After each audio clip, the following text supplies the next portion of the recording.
சாந்தி. 17/12/2023 முரளில் இருந்தான ஸ்லோகம். லேசான தன்மையும் புத்தியில் சூட்சும தன்மையும் மிக அழகான ஆளுமையை உருவாக்குகின்றது. ஆத்மாவில் புத்தி மிக லேசாக இருத்தல் என்பது புத்தியில் எந்த ஒரு சுமையும் இல்லாமல் இருத்தலை குறிக்கின்றது. அத்துடன் எந்த விதமான விகார உணர்வுகளாலும் புத்தி தாக்கப்படாமல் இருத்தல். மிகவும் தூய்மையான ஒரு நிலையில் இருந்தால் மாத்திரமே புத்தியால் லேசாக இருக்க முடியும்.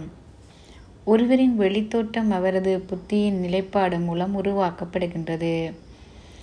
ஆத்மாவில் உள்ள புத்தியின் ஸ்திதியானது அவருக்கு ஒரு அழகான ஆளுமையை கொடுக்கின்றது.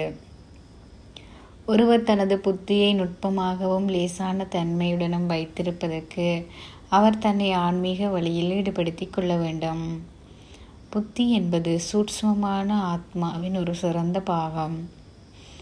உடலினை இயக்கும் இயந்திரம் ஆகும். ஆத்மா இருப்பதால் ஆத்மாவின் நிலப்பாடு உடலில் தோற்றத்தில் நேரடியான தாக்கத்தை ஏற்படுத்தும். ஒருவர் தனது ஆன்மீக முயற்சியை செய்தால் மாத்திரமே அவரது புத்தியை தெளிவாக்க முடியும். தெய்வீக புத்தியின் மூலம் மாத்திரமே அந்த ஆத்மா தனது சரீரத்தின் ஊடாக புண்ணிய கார்மங்களை செய்கின்றார். எவ்வளவுக்கு ஒருவரின் புத்தி தெளிவாக உள்ளதோ அவ்வளவுக்கு அவர் லேசான தன்மையுடன் தொழிற்படுவார்.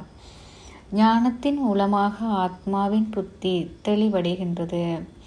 யோகத்தின் மூலமாக புத்தி சுத்தம் அடைகின்றது. நாம் அதிக அளவிலான நினைவை கொண்டிருக்கும் போது புத்தி மேலும் மேலும் சுத்தம் அடைகின்றது.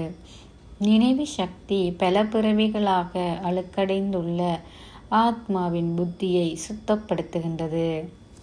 மேலும் சரீர உணர்வில் நாம் இருக்கும்போது புத்தியின் நுட்பத்தன்மை மற்றும் சூட்சுமத்தன்மை சரியாக தொழிற்படாது. ஒருவித குழப்பம் எப்போதும் இருந்து கொண்டே இருக்கும். ஆத்ம உணர்வில் இருப்பதால் ஒருவரின் புத்தி மிக தெளிவாக இருக்கும். வீணான எண்ணங்கள் இதுமுகமான எண்ணங்கள் நமக்குள் உருவாகும் போது அவை எம்மை லேசாக இருக்க அனுமதிப்பதில்லை. இதற்கு நாம் முதலில் நமது எண்ண ஓட்டத்தில் கவனம் செலுத்த வேண்டும். ஞானத்தின் ஆழத்துக்கு நாம் சென்று அதை கடையும் போது பல சூட்சுமமான நுட்பமான விடயங்களை நாம் அறியக்கூடியதாக இருக்கும். தொடர்ச்சியாக ஞானத்தின் நுட்ப விடயங்களை அறிந்து கொள்ளும் போது எமது புத்தியும் நுட்பமாக தொழிற்படும். அத்துடன் ஞானத்தில் பல ரகசியங்களை நாம் அறிந்து கொள்வதன் மூலம் புத்தியின் சூட்சுமத்தன்மை மேலும் அதிகரிக்கும். அனைத்து விடயங்களை பற்றிய தெளிவு ஞானத்தின் மூலம் நாம் அறிந்து கொள்கின்றோம். அத்துடன் நினைவு சக்தி மூலமாக ஆத்மாவுக்குள் சக்தி அதிகரிக்கின்றது. நினைவு சக்தி ஆத்மாவை மென்மேலும் சூட்சும தன்மையுடையதாக ஆக்கின்றது. லேசான புத்தியை கொண்டிருக்கும் ஒருவரால் அனைத்து காரியங்களிலும் இலகுவாக வெற்றி பெற முடியும். அத்துடன் எந்த ஒரு காரியத்தையும் மிக இலகுவாகவும் சுமையின்றியும் மிக வேகமாகவும் செய்ய முடியும். அது மட்டுமில்லாமல் அவரது செயல்கள் வினைத்திறன் மிக்கதாகவும் இருக்கும்.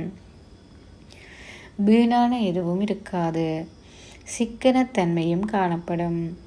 ஆகவே சதா எமது புத்தியை நுட்பமாகவும் லேசான தன்மையுடன் வைத்திருப்பது எமது முக்கியமான கடமையாகும். ஓம் சாந்தி.